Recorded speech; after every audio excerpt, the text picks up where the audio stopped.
Hola, soy Cristina Luy y en este vídeo vamos a identificar cuál es la información que se necesita para hacer una valoración de riesgos ambientales, con la finalidad de saber si un suelo está contaminado o no. He dividido esta presentación en tres partes: introducción, valoración de riesgos ambientales y conclusión.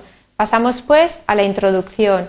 ¿Y qué consideramos que es un suelo contaminado? Pues es aquel suelo en el cual se han alterado de manera negativa sus características debido a compuestos químicos que son peligrosos, de origen humano y que conllevan un riesgo que es inaceptable para la salud humana o para el medio ambiente.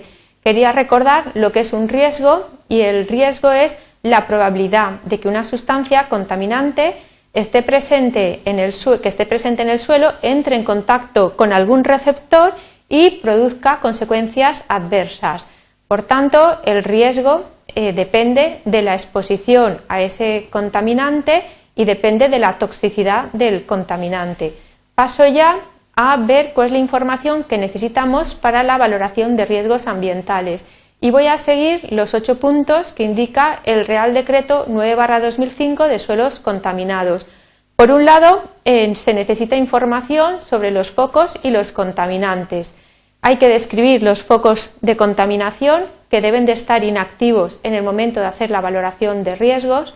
Hemos de identificar los contaminantes y hemos de analizar los contaminantes en el suelo hasta que en los puntos de muestreo se obtenga una concentración que es inferior al nivel genérico de referencia.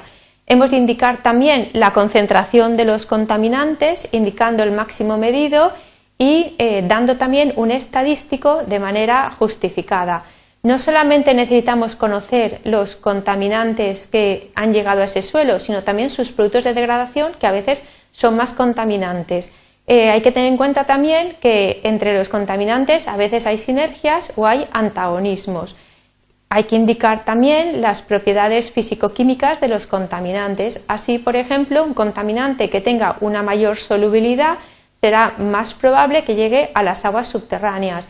Y si nos preguntamos cuáles son los contaminantes que están asociados a las distintas actividades industriales, al final de este vídeo podéis encontrar información relativa a ello.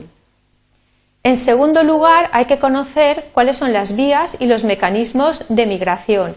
Para ello necesitamos saber cuál es la textura del suelo y cuáles son algunos componentes, como por ejemplo la materia orgánica o el contenido en agua en el suelo.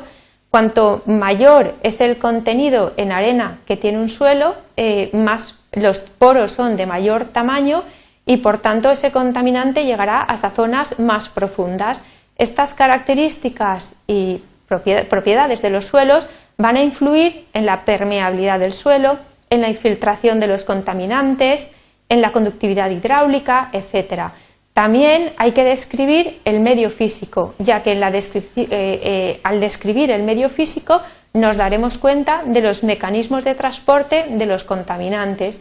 Entre las descripciones que hay que hacer hay, por ejemplo, pues las oscilaciones del nivel freático, conductividad hidráulica de la zona saturada, etc. Paso ya a lo siguiente que hay que indicar, y es cuáles son los receptores de la contaminación.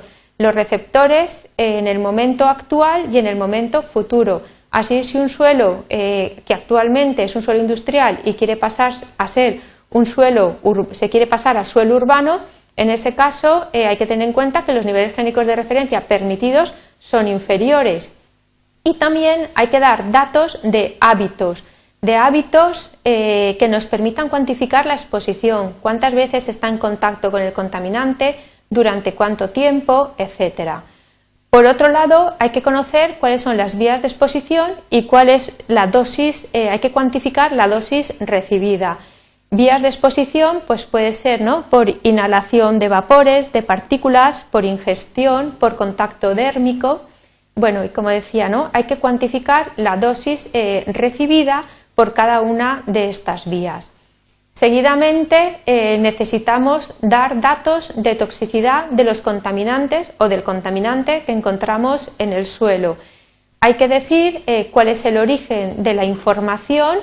Hay que dar también la fecha de la última actualización de dicha información.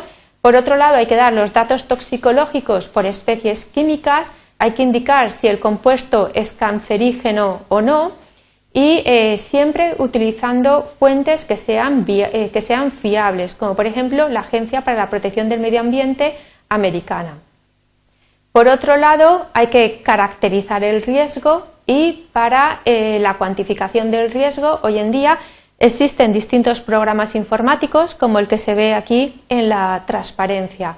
Quería recordar que en el caso de la protección de la salud humana y cuando los contaminantes que encontramos son sustancias cancerígenas, el riesgo es aceptable cuando la frecuencia de aparición de cáncer en la población que está expuesta no excede en 1 por cada 100.000 casos.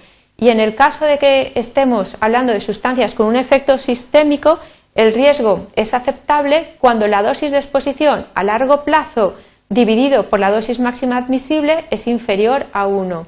Y en el caso de la protección de los ecosistemas, el riesgo es aceptable para cada sustancia cuando el cociente entre el nivel de exposición y el umbral ecotoxicológico es inferior a la unidad. Por último, en una valoración de riesgos hay que recoger un análisis de incertidumbre. El análisis de incertidumbre lo que nos indica es todo aquello que hace que nuestro estudio pierda fiabilidad.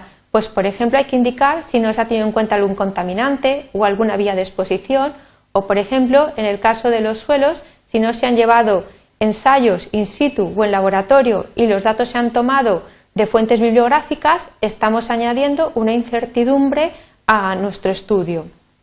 Bueno, pues para concluir, indicar que una valoración de riesgos, en una valoración lo que se hace es que se recoge información, se organiza y se analiza.